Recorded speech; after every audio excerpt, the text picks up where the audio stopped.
আবু হুরায়রা রাদিয়াল্লাহু তাআলা আনহু থেকে বর্ণিত, তিনি বলেন একজন সাহাবী সূরা ইখলাস পাঠ করলেন। আল্লাহর হাবিব সাল্লাল্লাহু আলাইহি সাল্লাম বললেন, হে আমার সাহাবী, তোমার উপরে ওয়াজিব হয়ে গেল। আবু হুরায়রা বললেন, ইয়া রাসূলুল্লাহ, কি ওয়াজিব হয়ে গেল? আল্লাহর নবী বললেন, তার উপরে জান্নাত ওয়াজিব হয়ে গেল। আবু হুরায়রা বলছেন, ইয়া রাসূলুল্লাহ, জান্নাত কেন ওয়াজিব হলো?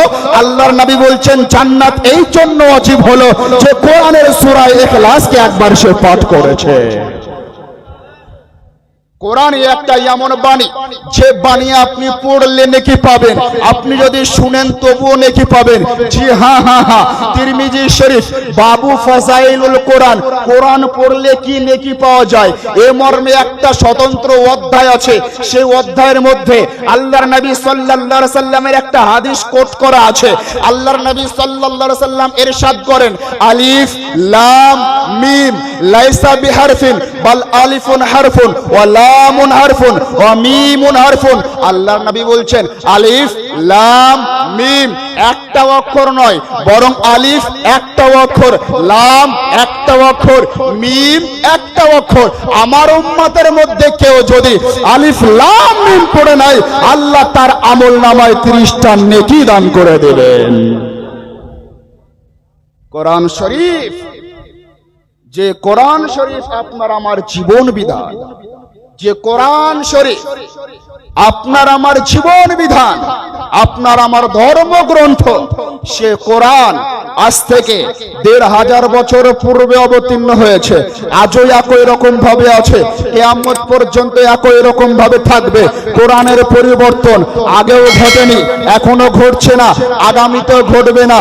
জি হ্যাঁ, আল্লাহর নবী সাল্লাল্লাহু আলাইহি সাল্লাম যখন 40 বছর বয়স পর ইসলাম প্রচার করতে আরম্ভ করলেন, কোরআন যখন নবীর উপর অবতীর্ণ হতে আরম্ভ করলো, কোরআনের আয়াতগুলি আল্লাহর নবী যখন পড়তে আরম্ভ করলেন, সাহাবায়ে কেরাম তেলাওয়াত করতে আরম্ভ করলেন, সেই সময় কোরআনের বিকৃত করার জন্য, কোরআনকে আপনার মিটিয়ে দেওয়ার জন্য মক্কার বড় বড় কাফেরেরা, বেঈমান মুশরিকেরা উঠে পেড়ে লেগেছিল, কিন্তু তাদের অস্তিত্ব হারিয়ে গিয়েছে। আর আজ এই আরএসএস গবরখোর মুদখোর অসীম বলে যে কোরআনকে মিটিয়ে দিতে হবে। মুদ খাওয়ার পর আর মাথা ঠিক নাই, গোবর খাওয়ার পর আর মাথা ঠিক নাই, দুনিয়ার সব থাকলো, আমার পবিত্র ধর্মর পবিত্র গ্রন্থ আল কোরআনের পিছনে লাগতে আসলো, অস্তিত্ব হারিয়ে গিয়েছে, আস্তে আস্তে হারিয়ে যাবে। আর একটা ওয়াসিম রেজভি উত্তরপ্রদেশের ওই লখনৌতে জন্মগ্রহণ করেছিল, নালাইন, নাপাক, অবৈধ সন্তান, কোরআনের বেশ কিছু সূরাকে মিটিয়ে দিতে হবে বলেছিল। অস্তিত্ব আছে? অস্তিত্ব নাই। শিয়া সম্প্রদায়ের মানুষ, শিয়া সম্প্রদায়ের একটা সিস্টেম আছে যে তাদের মধ্যে কেউ যদি একটু বড় পয়সাওয়ালা হয়, মান্যগণ্য লোক হয়, তাদের যে কবরস্থান হবে, সেই কবরস্থানের মধ্যে তাদের জন্য আগে থেকে কবর খনন করে রাখা হয়, মারা গেলে সেই কবরে সেই ব্যক্তিকে দাফন করা হবে। তো ওই খবিশের জন্য একটা কবরস্থানে কবর করা ছিল, তো কবরকে উড়িয়ে দিয়েছে, মরার আগে ওর অস্তিত্ব হারিয়ে গিয়েছে।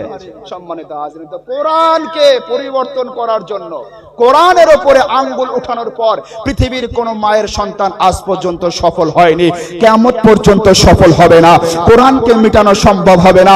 আকাশ ও জমিনের পরিবর্তন ঘটতে পারে, মানব দানবের পরিবর্তন ঘটতে পারে, সূর্যের কক্ষপথের পরিবর্তন ঘটতে পারে, চন্দ্রের কক্ষপথের পরিবর্তন ঘটতে পারে, সিতারার কক্ষপথের পরিবর্তন ঘটতে পারে, হাওয়ার রুখের পরিবর্তন ঘটতে পারে, মানুষের জবানের পরিবর্তন ঘটতে পারে, মানুষের কলমের পরিবর্তন ঘটতে পারে, দেশের হুকুমতের পরিবর্তন ঘটতে পারে, রাজ্যের হুকুমতের পরিবর্তন ঘটতে পারে, মাদ্রাসা বোর্ডের সিলেবাসের পরিবর্তন ঘটতে পারে, স্কুল বোর্ডের সিলেবাসের পরিবর্তন ঘটতে পারে, কলেজ ইউনিভার্সিটি বিশ্ববিদ্যালয়ের সিলেবাসের পরিবর্তন ঘটতে পারে।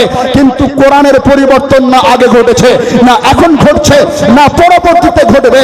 এই জন্য কোন নবীর আশিক বলেছেন, হে কাউলে মুহাম্মদ কাউলে খোদা ফরমান না বদলা जाएगा, हे कौले मोहम्मद कौले खुदा फरमान ना बदला जाएगा, बदलेगा ज़माना लाख मगर कुरान ना बदला जाएगा। কোরআনের কোন পরিবর্তন ঘটবে না। তো সেই কোরআনটা আমাদের ধর্মগ্রন্থ, সেই কোরআনটা আমরা পড়ি। আমরা যারা পড়তে জানি না, যারা পড়ে তাদের থেকে আমরা শুনি, শুনি কি শুনি না? কোরআন আমরা যদি কেউ মনে করি স্পর্শ করব, টাচ করব, হাত লাগাবো, ছুবো, তো ওযুহীন অবস্থায় গোসল ফরজ আছে, গোসল না করে অপবিত্র অবস্থায় কোরআনকে কি টাচ করতে পারবে? কোরআনকে স্পর্শ করতে পারবে? কোরআনকে স্পর্শ করতে পারবে না। আপনাদের এলাকায় হালুয়া না খাওয়া, পা ফাড়োয়া, হাত ঝাড়োয়া, দোয়া না করোয়া, জিয়ারত না করোয়া, এরকম জাতের কোনো মানুষ আছে নাকি?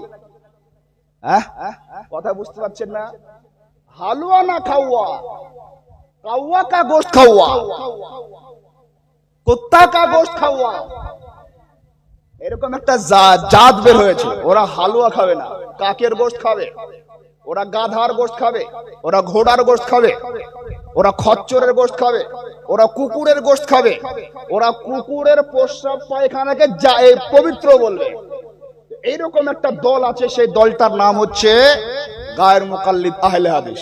কোন কোন জায়গায় ওদেরকে ফারাজি বলে, কোন কোন জায়গায় ওদেরকে লামজাবি বলে, কোন কোন জায়গায় ওদেরকে গায়ের মুকাল্লিদ বলে, কোন কোন জায়গায় ওদেরকে আহলে হাদিস বলে।